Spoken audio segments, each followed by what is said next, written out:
la tuzigh qulubana ba'da idh hadaitana wa hab lana min ladunka rahmah innaka antal wahhab. Amin ya Allah ya Rabbal alamin. Alhamdulillah rabbil alamin. Wassalatu wassalamu ala asrafil anbiya wal mursalin wa ala alihi wa sahbihi ajma'in.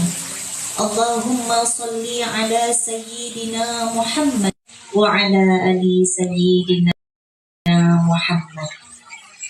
Apa kabar teteh-teteh, akang-akang semuanya? Sehat? Senyumnya mana? Coba ya, pada hitungan ketiga kita berikan senyuman terbaik sedekah kita kepada sesama saudara kita.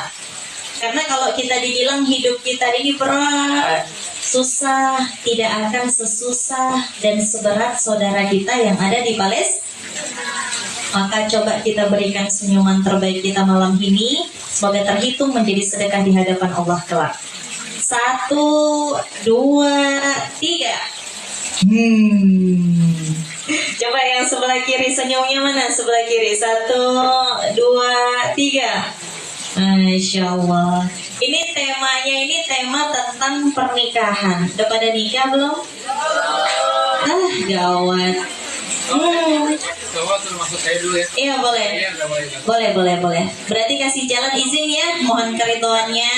Ini karena ukti lebih semangat jadi penuh ukti-uktinya. Izin bukakan jalan dulu untuk saudara-saudara kita mungkin yang ikhwan. Kan itu ada tempatnya nggak di sini? Mungkin boleh masuk ke dalam aja. ya, nah buat ikhwan ya. Ini kan area khusus ya, Tenila, ketua geng. Ya aman ya. Oke. Mohon keridhoannya saling memberikan kelapangan di majelis ilmu. Mohon maaf kalau tempatnya kurang berkenan, sempit ya. Doain mudah-mudahan ini rumah semakin membesar ya. Bukan cuma perut kita yang membesar ya. Amin insyaallah. Boleh izin yang ikhwan kita kasih. Ya. Boleh kita kasih jalan dulu. Assalamualaikum Ustaz. Waalaikumsalam. Insyaallah. Ya, ini kita kedatangan saudara kita dari Bina Harumai.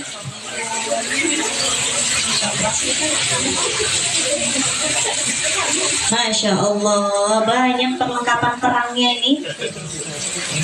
Mungkin Ustadz bisa di samping kita aja ya, di sebelah sini Cak. Ini bantalnya tolong ditaruh di kamar aja. Jadi teteh-teteh yang lain bisa duduk di sini.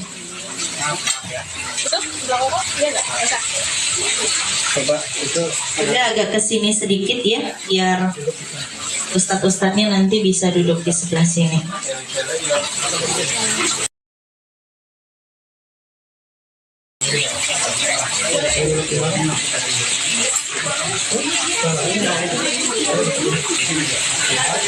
Insya Allah. Ya, cari posisi enak dulu. yang laki-laki depan harus masuk ke belakang. Pak, yang laki-laki depan masuk. Monggo, Teliza itu di situ. Ya, izin. Izin, Pak, tes.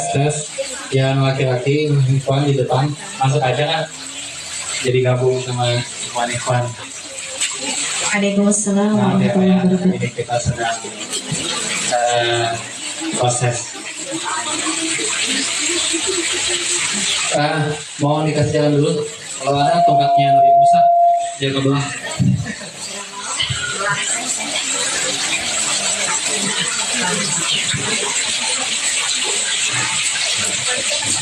Masya Allah, Kang Bagus, apa kabar Kang? Sehat? Masya Allah, ini udah ada MC. Gimana kalau kita suruh MC aja? Masya Allah ya. Ayo Kang, masuk Kang. Di sini aja Kang Bagus. Sini aja nih sama Koko di sini.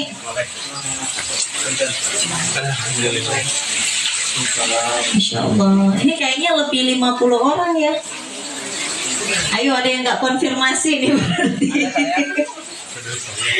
Aduh, pet-petan, mohon keridoannya ya. Semoga Allah ridho. Mohon maaf jadi sempit-sempitan. Maskernya siapa, Kak? Maaf. Oke, dia Sudah. dia ngarahinnya. Maaf. Dia ngarahinnya. Baik. Maaf ya, Mas. Berarti nanti kalau ada ikhwan lagi di teras aja ya kok ya. Ya. Baik, sudah nyaman. Makanannya udah nyampe sono belum yang belakang? Belum ya? Seoni, makanannya mungkin bisa dari depan nanti diedarin ya. Tadi udah, Kak? Sudah ya? Sudah. Alhamdulillah. Udah. Udah? Aman semua, tenang. Tuh grup yang di sono udah habis belum martabaknya? Bagi-bagi teman-temannya. Oke, baik. Bismillah. Bismillah, karena semuanya sudah hadir, insya Allah ini ada kurang lebih 50 orang. Semoga Allah meridhoi setiap langkah teman-teman bertolabul ilmi. Tolabul ilmi fardhatun ala kulli muslim wal muslimah. Wajib hukumnya kita menuntut ilmu. Baik kita pada masa kita masih sendiri, angkat tangan yang jomblo. Bahaya ini karena nanti di season terakhir ini ada nulis surat cinta untuk pasangan. Jadi surat cintanya disimpan dulu ya. Ya. Kemudian ketika kita sudah menikah juga hukumnya tetap wajib menuntut ilmu, tidak berubah. Sudah punya anak, apakah berubah hukumnya menuntut ilmu? Tidak, harus semakin ditambah. Ya, pola pendidikan di dalam Islam kita kudu belajar. Anak 1, anak 2, anak 3, ada Kang Aib Husain. Dan seterusnya. Masya Allah, penuh ya. Di kolam kemarin. Ya, nyelip lah ya. Baik, wajib hukumnya kita menuntut ilmu. Insya Allah agar acara kajian kita pada malam hari ini diberkahi Allah Subhanahu Wa Taala. Mari sama-sama kita beristighfar dulu, boleh? Teteh-teteh, coba semuanya tarik nafas, kita kasih fokus kita dulu. Paling tidak kami hanya berbicara sekitar 40 sampai 45 menit baru kita lanjut sesi tanya jawab. Coba 1, 2, 3 tarik nafasnya. Bismillahirrahmanirrahim. Buang, jangan lupa dibuang. Alhamdulillah ya Rabbil alamin. Tarik nafasnya lagi. Buang. Alhamdulillah ya Rabbil alamin. Sekali lagi. Buang. Alhamdulillah ya Rabbil alamin. Fakul halarka ila anta zakka wa ahdiyaka ila rabbika fatakhsha. Kata Allah, adakah keinginanmu ingin membersihkan dirimu? Kalau kalian ada keinginan ingin membersihkan diri, dihapuskan segala dosa-dosa, dimudahkan segala urusan, dikabul segala hajat, wa ahdiyaka ila rabbika fatakhsha. Mari kita beristighfar kepada Allah. Kita minta ampun kepada pemilik langit dan bumi. Mari sama-sama bismillah dilafazkan. Astaghfirullah. Bareng-bareng boleh? Rabbal baraya.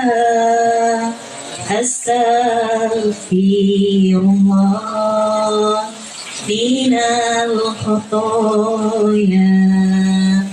Astaghfirullah Rabbal baraya. Astaghfirullah minal khotoya. Sekali lagi.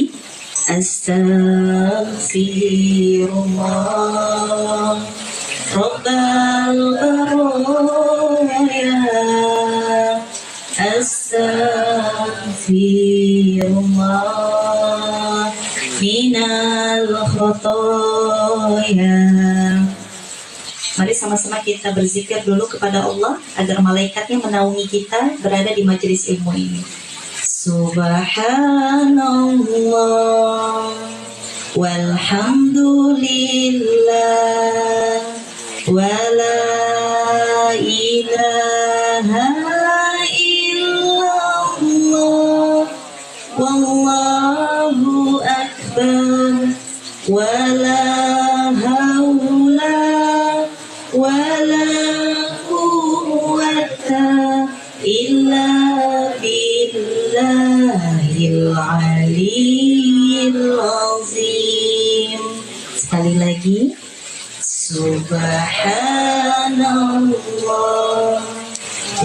Alhamdulillah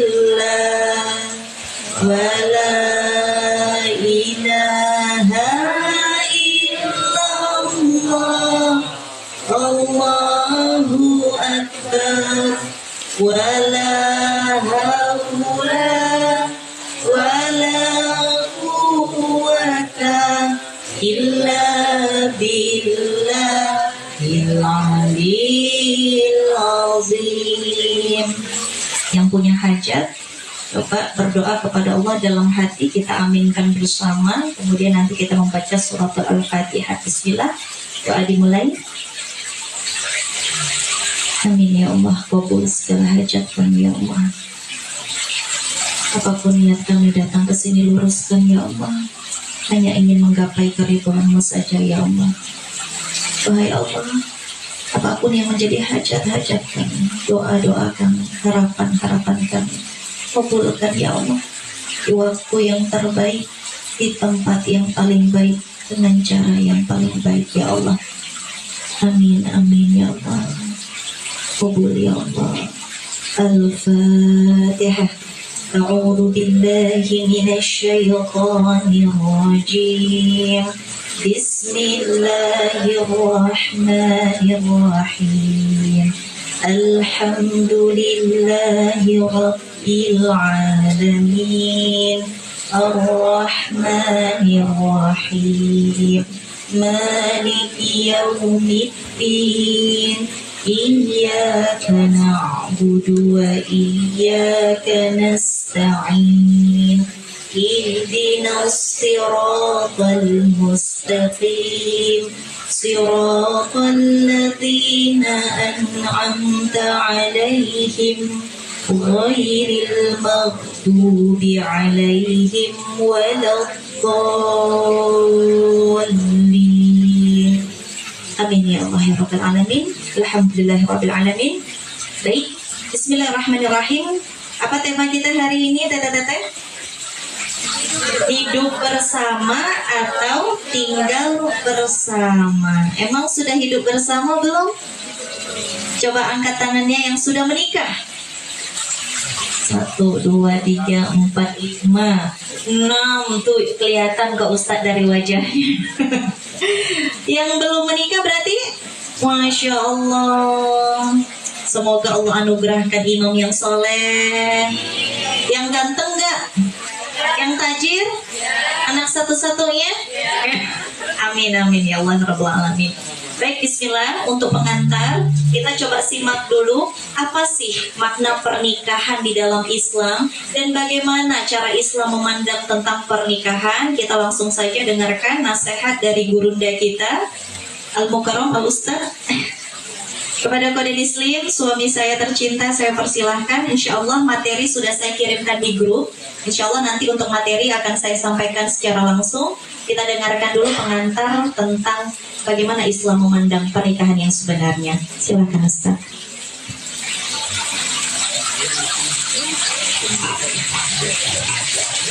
Baik, a'udzu billahi minasyaitonir rajim. Bismillahirrahmanirrahim.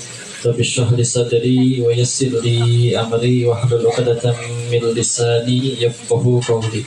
Rabbana zidna ilman warzuqna fahman bi rahmatika ya arhamar rahimin. Subhanaka la ilma lana illa ma 'allamtana innaka antal alimul hakim. Allahumma inna nas'aluka ilman nafi'an wa rizqan thayyiban wa 'amalan mutaqabbalan. Amin ya rabbal alamin. Bismillahirrahmanirrahim. Assalamualaikum warahmatullahi wabarakatuh. Alhamdulillahi rabbil alamin. Alhamdulillahilladzi anzala sakinata fi qulubil mu'minin liyazdadu imana ma'a imanihim. Segala puji teruntuk hanya kepada Allah atas nikmatnya bisa berkumpul lagi di kediaman kami, titipan dari Allah, mengharap berkahnya dari orang-orang soleh-soleha yang hadir. Mudah-mudahan Allah ridho dan melimpahkan berkahnya untuk kita semua. Dan salawat salam semoga selalu tercurah kepada junjungan kita baginda Rasulullah Muhammad sallallahu alaihi wasallam beserta para keluarga dan sahabatnya. Terima kasih kepada semua yang hadir. Mohon maaf atas segala keterbatasan dan kekurangannya. Semoga kami tidak kurang memuliakan semuanya ya. Insya Allah tadi kita awali dengan mukadimah ini tentang kenapa yuk di depan aja berarti. Hah?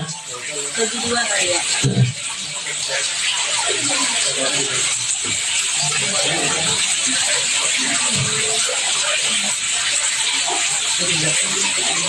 Baik, bismillah ya.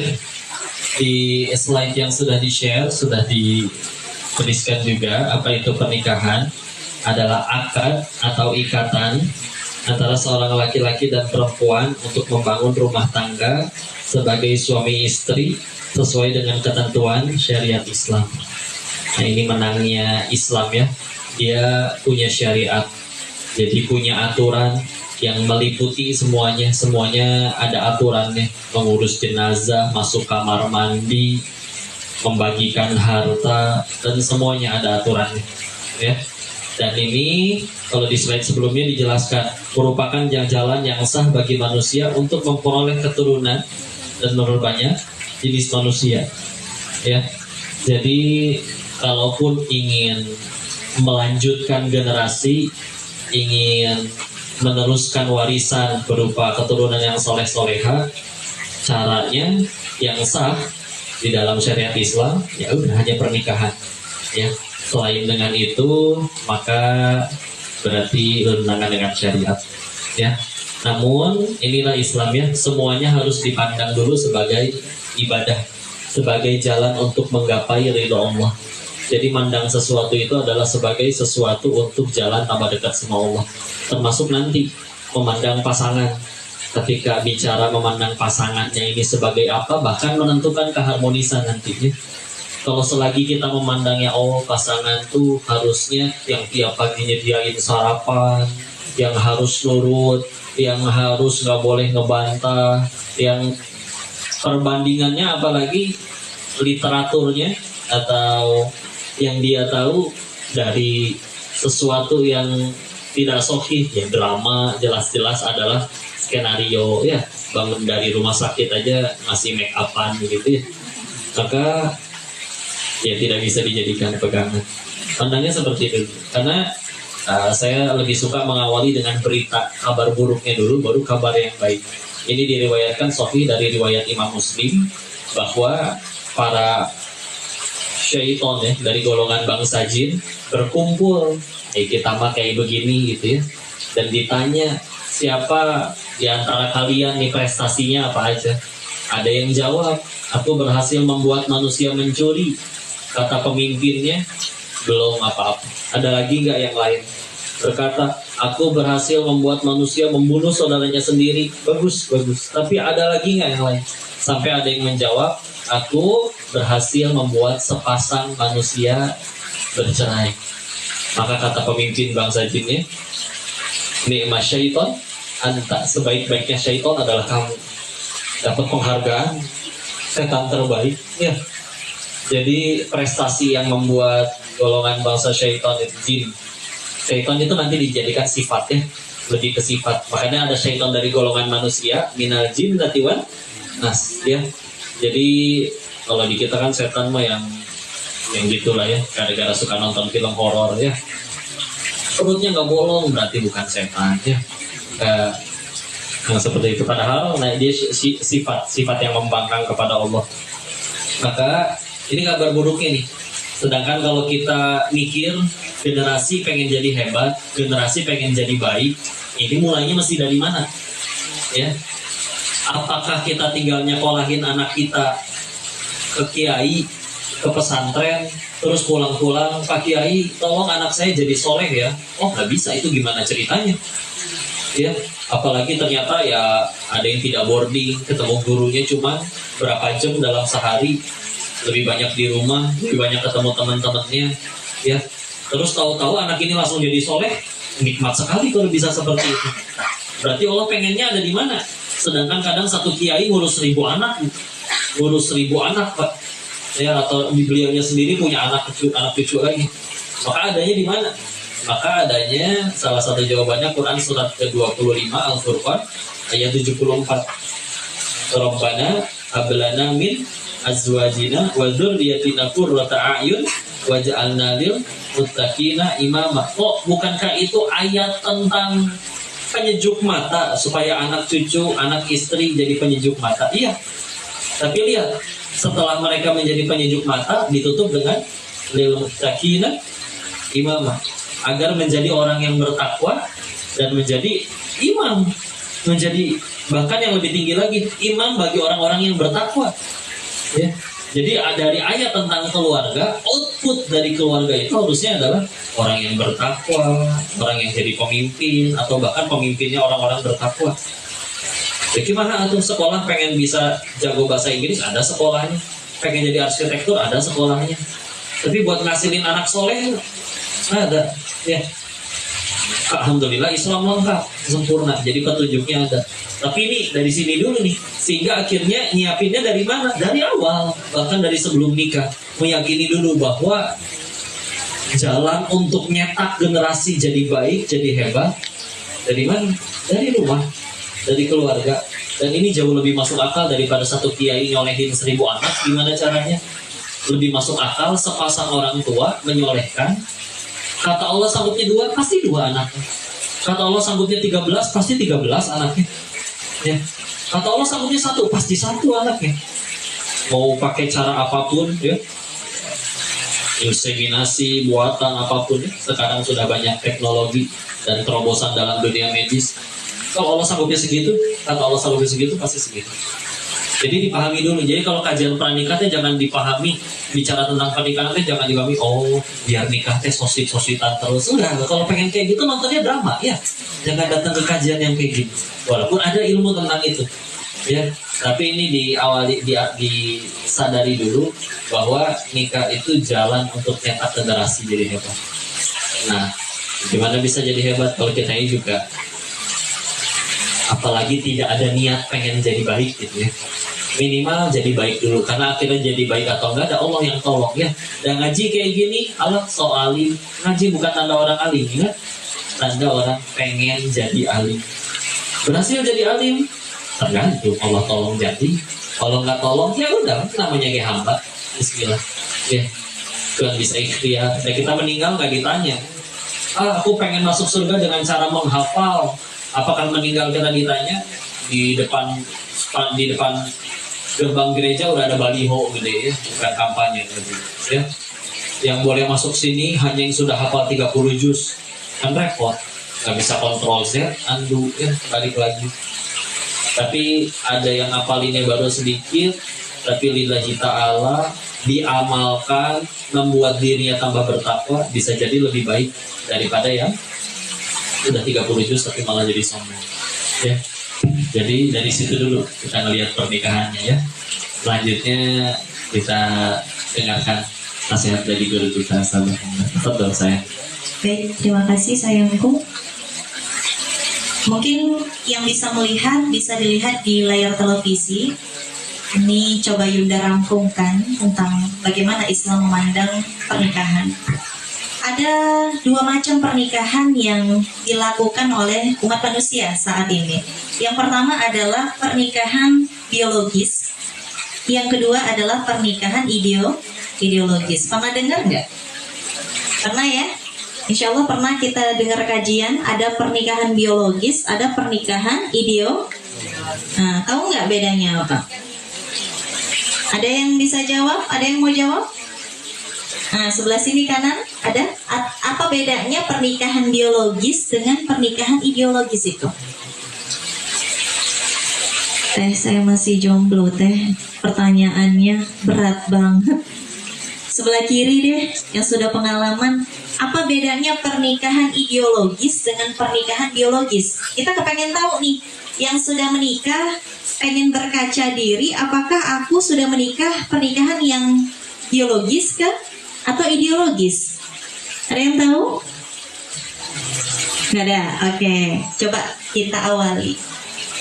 Di sini dijelaskan bahwasannya pernikahan itu adalah akad yang sah antara laki-laki dengan perempuan untuk membangun rumah tangga sebagai suami istri sesuai dengan syariat Islam. Dengan kata lain, kita menikah bukan cuman sekedar, mohon maaf, berhubungan biologis. Tapi faktanya saat ini banyak orang menikah hanya untuk sekedar melampiaskan syahwat biologis. Apakah itu nggak boleh, Teh Yunda? Wah, itu bernilai pahala yang berkali-kali lipat, kenikmatannya pun Masya Allah luar biasa. Ya, tapi bukan itu pernikahan Muslim yang pengen dicontohkan oleh Rasulullah Muhammad Sallallahu Alaihi Wasallam. Pernikahan biologis yaitu mereka yang menikah tapi menikah fisik saja. Yang kalaupun mereka ada kecocokan, cocoknya cocok fisik saja. Aku suka sama dia karena hidungnya mancung sama kayak aku. Aku nikah sama Ko Denis karena kulitnya putih supaya memperbaiki keturunanku, kan gitu. Yunda kan nggak putih-putih amat ya Bu ya. Aku nikah sama siapa? Kang Bagus misalnya, Teteh gitu ya. Si ada yang jomblo karena postur tubuhnya bagus. Ternyata menikah itu bukan cuman antara kecocokan fisik saja, perlu digarisbawahi ya. Bukan karena kita cenderung dari fisiknya saja, tapi ternyata ada yang lebih penting daripada kecocokan fisik itu, yaitu kecocokan visi. Mohon maaf, boleh digarisbawahi secara besar, lebih besar dan lebih baik kecocokan visi dibanding dengan kecocokan fisik. Paham sampai sini? Insya Allah ya. Ya. Insya Allah. Di K doang pada.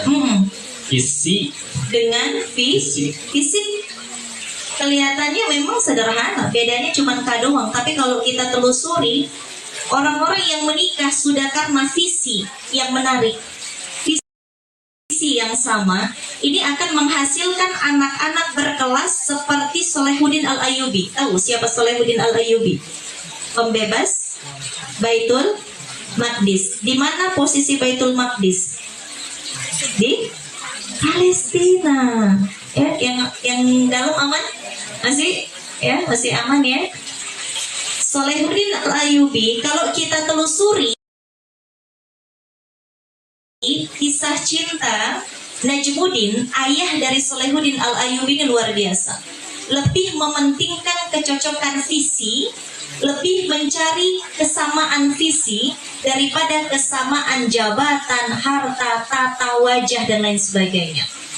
Pada suatu ketika Najmuddin ditanya oleh pamannya, "Wahai Najmuddin, kamu kan sudah cukup untuk menikah usiamu, tapi kenapa kamu kok belum menikah?" Ya, mungkin ada yang sering ditanya seperti itu ya. Mungkin Teh Nila udah sering ya. Kok Teh Nila udah usia segini kok belum? Nah, tenang dulu, jangan baper. Najmuddin ini kalau dibilang nikah bukan lagi usia muda. Enggak. Menikah itu bukan cepat atau lambat ya, tapi tepat atau tidak kita menikah. Tepat atau tidak. Enggak apa-apa. Sedikit lama tapi dengan orang yang tepat. Kalaupun cepat, mudah-mudahan dia orang yang tepat. Seperti itu. Pamannya Najmuddin nanya, kan di sebelah sono itu ada seorang ratu yang sangat cantik dari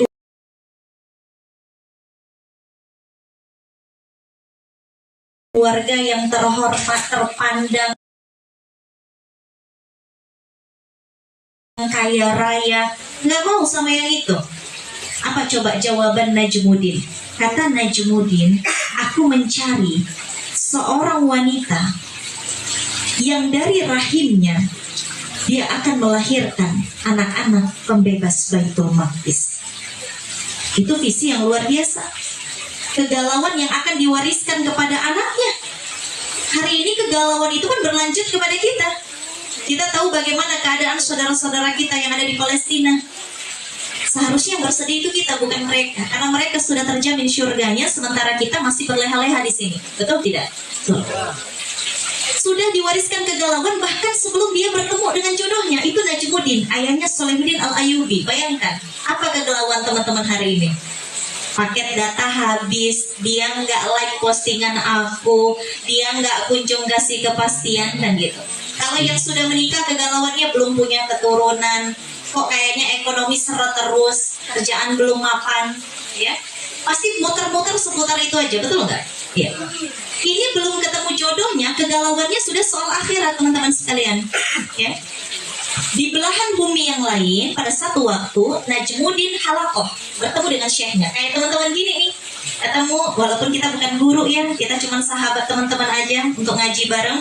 Najmuddin pergi halakoh, kayak begini, ya, menemui syekhnya untuk talaki, ngaji. Kemudian pada saat halakoh, tiba-tiba ada tangan lembut yang menarik di balik tirai. Ditarik tirainya, kemudian dia memanggil syekh gurunya Najmuddin. Wahai syekh, aku sepertinya tidak mau menerima pinangan yang kemarin engkau tawarkan, kata wanita ini, wanita soleha ini. Kemudian syekhnya bertanya, kenapa? Bukannya dia dari keluarga terhormat? Bukannya dia juga seorang bangsawan? Bukannya kalian itu cocok? Kata syekhnya seperti itu. Kemudian wanita soleha ini berkata kepada syekh itu yang samar-samar didengar oleh Najmuddin. Apa kata ibunya Shalihuddin Al-Ayyubi ini? Dia berkata, wahai syekh, aku mencari seorang laki-laki yang akan menggandeng tanganku ke syurga. Dan darinya, aku akan melahirkan anak-anak yang akan membebaskan Baitul Maqdis. Masya Allah, bagai disambar petir, ternyata apa yang diucapkan Najmuddin kepada syekh, itu pula yang dia dengar seorang wanita soleha ucapkan kepada gurunya. Masya Allah nggak? Kita itu akan dipertemukan dengan apa yang kita inginkan, teman-teman. Kalau kita kepengen dunia, ya Allah kan bukakan dunia ini demi Allah. Kalau kita kepengen ridhonya Allah, walaupun dengan ujian-ujian, dengan rasa sakit mungkin, dengan sakit fisik dan lain sebagainya, mungkin kita akan bertemu itu. Karena memang itu yang kita inginkan. Okay. Nah, ketika mendengar itu, mantaplah ayahnya Shalihuddin Al-Ayyubi meminang ibunya. Menikahlah mereka. Mereka menikah karena apa? Apa karena sama-sama ganteng? Enggak. Apakah sama-sama rupawan, punya jabatan? Tidak. Satu saja alasan mereka bersama, yaitu dengan kesamaan visi dan misi. Maka tugas teman-teman sekalian yang belum menikah atau yang sudah menikah, ya seperti kita juga perlu sekali untuk merefresh. Tahu refresh, menyegarkan kembali. Yang sudah menikah, segarkan kembali hubungan rumah tangga itu. Kadang-kadang 4 tahun menikah, 10 tahun menikah, 15 tahun menikah, rasanya hambar bukan ibu-ibu? Ibu-ibu, masih banget ibu-ibu, hambar ya bu ya? Masih sering pakai bikini bu di rumah? Boro-boro, Teh Yunda enak daster bolong-bolong kan gitu. Yang sudah menikah, segarkan lagi kondisi pernikahannya. Yang belum menikah, coba buka tulisan teman-teman, catatan teman-teman, coba tulis di situ, ya. Tulis di situ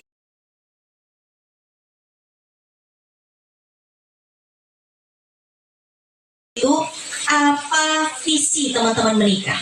Untuk apa teman-teman menikah? Apakah cuma kepengen mengupdate reels bersama? Apakah hanya ingin membuat iri teman-teman? Oh, aku udah nikah loh, gitu. Apakah cuma sekedar punya pendamping hidup agar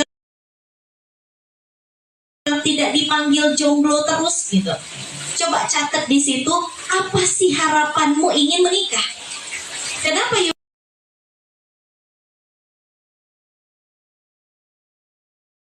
Dapat. Alhamdulillah, Allah bantu, Allah mudahkan, tetap berada di track yang disepakati dan diharapkan dari sebelum menikah. Sekarang teman-teman tulis, ini yang akan mengetuk pintu langit. Harapan yang tulus, harapan yang ikhlas, niat yang baik dari hati, itu yang akan Allah kabulkan. Dan Allah itu tahu, innamal a'malu bin niat. Semua amal tergantung niatnya. Itu bakalan jadi amal di akhir, itu tergantung niat yang ada di dalam hati teman-teman. Coba catat, kenapa aku pengen nikah? Apa tujuan aku menikah? Biasanya dulu tujuan Kodenis nikah, coba kita pengen tahu ya, tujuan Kodenis nikah kira-kira dulu apa sayang? Untuk menyempurnakan separuh agama yang sama-sama berjuang di jalan dakwah. Insya Allah. Jadi ada korelasi ya, Yunda mencari agar menguatkan sayap dakwah, tidak mau keluar daripada jalan dakwah, ketemu laki-laki yang juga pengen sama-sama berdakwah, cocok. Insya Allah kesamaan visi lebih penting daripada kesamaan fisik. Nanti ada lagi tingkatan yang lebih tinggi. Kalau sudah ada kesamaan visi, naik tingkatannya, ada yang namanya lebih penting, yaitu kecocokan hati. Cuman ini sudah azan ya? Sudah azan belum sayang? Sudah? Baik, kita lanjut. Tadi kita sudah bahas kecocokan visi lebih penting daripada kecocokan fisik. Tapi di atas itu semua ternyata ada yang lebih penting ketika kita nanti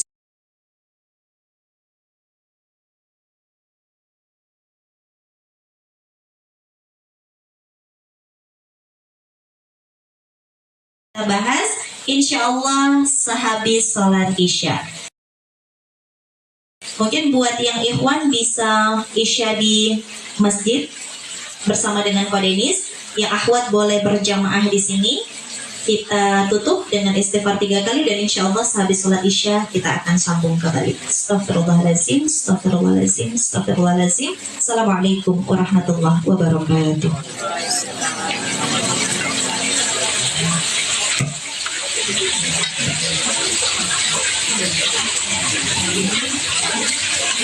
Di pause aja, nanti dimati.